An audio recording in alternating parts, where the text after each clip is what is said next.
रायगढ़ शहर में आयोजित सुशासन तिहार जन समस्या निवारण शिविर को लेकर राजनीतिक सरगर्मी तेज हो गई है, जहां कांग्रेस पार्टी ने इस आयोजन को औपचारिकता और दिखावा करार देते हुए कड़ा विरोध जताया है।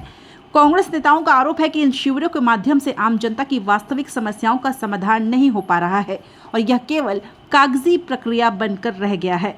जिला कांग्रेस अध्यक्ष शाखा यादव और नेता प्रतिपक्ष नगर निगम रायगढ़ सलीम नियारिया ने कहा कि शासन प्रशासन जनता की जमीनी समस्याओं को हल करने के बजाय शिविरों के नाम पर औपचारिकता निभा रहा है।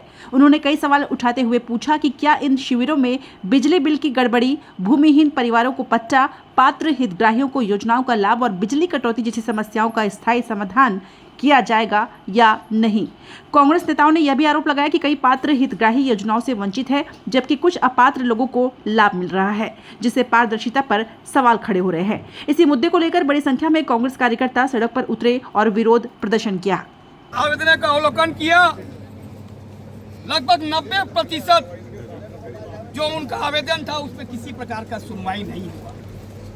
हम बता दें कि छोटे छोटे कार्यों के लिए कि मान लो वार्ड नंबर 24 में यहाँ के वार्ड वासियों ने अपना आवेदन दिया था कि ये मरम्मत किया जाए, नाली का, कोई सड़क का, कोई पुल पुलिया का।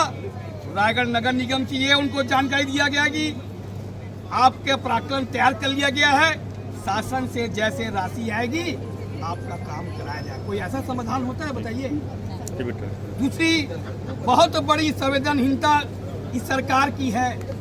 जब पूर्ववर्ती सरकार में कोई कैंसर से पीड़ित व्यक्ति का हितग्राही का तत्काल 10 मिनट में कोरोना काल में भी बीपीएल कार्ड बना है, लेकिन आज कैंसर पीड़ित का भी बीपीएल कार्ड, गरीबी कार्ड नहीं बन रहा है। सोचिए, उसमें क्राइटेरिया फिक्स कर दिया गया है कि 1000 वर्ग फीट से उनका मकान ऊपर नहीं होना चाहिए। बताइए, वो कैंसर पीड़ित है, ऑलरेडी उसके ऊपर इतना बड़ा दबाव आ गया है और अभी की सरकार संवेदनहीनता दिखा रही है। क्योंकि आप समझिए, अगर उसका पहले 50,000 का उसका आयुष्मान था, कवर करता था, अगर उसका बीपीएल बन जाता 5 लाख का उसका कैंसर का इलाज हो जाता। इसी प्रकार के आप देखेंगे कि मातारी वंदन में जो हमारे दीदियां बहन जिनका नाम छूट गया है, 2 साल पहले नगरीय निकाय चुनाव में भारतीय जनता पार्टी के द्वारा यह कहा गया था कि निगम चुनाव के बाद हम छूटे हुए मातारी वंदन के फॉर्म लेंगे, लेकिन आज पर्यंत तक किसी का फॉर्म नहीं ले रहे। इस समाधान शिविर में गरीबी कार्ड का पिछले समय आवेदन दिया गया था, किसी का भी गरीबी कार्ड नहीं बना। तो मेरा मानना है कि संपूर्ण ये सुशासन तिहार छलावा है, केवल ठगने काम कर रहा है। आप देखेंगे ये जोन 2 में, जोन 1 में तो बिजली बार बार कटौती हो रही है, इस जोन 2 में भी आप देखेंगे कि रात भर बिजली गुल हो रही है।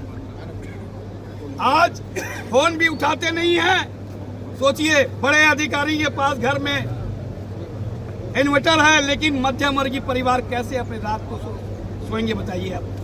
तो हमारा मानना है कि संपूर्ण रूप से ये सुशासन त्योहार दिखावा है, छलावा है। आप देखेंगे कि ये जब से भारतीय जनता पार्टी की सरकार बनी है, गरीबों को उनको पट्टा नहीं दिया जा रहा है। 500 रुपए में सिलेंडर देने को इन्होंने वादा किया था, लेकिन आज भी 500 रुपए देखिए आप सिलेंडर के दाम बढ़ रहे हैं। आप देखेंगे कि